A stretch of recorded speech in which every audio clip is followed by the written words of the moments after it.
সবাই হেল্প করেছে। আমার মনে হয় যেখানে ছিলাম ক্যাম্পে, বিসিবির ক্যাম্পে যখনই যেখানে ছিলাম, বাবুল স্যারের সাথে আলাদা, ডোমেস্টিক টিমে সোহেল স্যারের সাথে ছিলাম, আলাদা মাস্কোতে প্র্যাকটিস করছি সালাউদ্দিন স্যারের সাথেও অনেকদিন।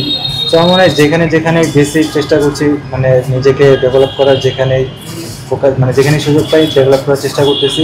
আসলে নিজের কোচ নিজে হওয়া খুব ইম্পর্টেন্ট, নিজের খেলাটা নিজেই খেলতে হবে। অনেক এস্টাবলিশ ফ্র্যাঞ্চাইজি ক্রিকেটে, তো আমার মনে হয় এখন বেশ কিছু প্লেয়ার আমাদের ফ্র্যাঞ্চাইজি ক্রিকেটে রেগুলার হচ্ছে। সো এটা আমাদের ক্রিকেটের জন্য অনেক ইম্পর্টেন্ট। আমরা বিভিন্ন কালচারে যখন খেলবো, যখন আমরা আমাদের স্বাভাবিক অবস্থায় এনজয় করতে পারবো মাঝখানে ক্রিকেটটা ওরকম যদি খেলতে পারি, তখন আউটপুট আসাটা অনেক। উইকনেস নিয়ে আসলে ওরকম সব অনেক জায়গায় থাকে, এখনও অনেক জায়গায় আছে, বাট নিজের স্ট্রেংথ নিয়ে খেলার চেষ্টা করি। আমার যেটা স্ট্রেংথ ওটাই ব্যাক করার চেষ্টা করি, আর কিছু নয়। অত আগের কী হয়েছে ওটা নিয়ে ভাবি না, ফিউচার নিয়ে ভাবি না, প্রেজেন্টে থাকার চেষ্টা করি।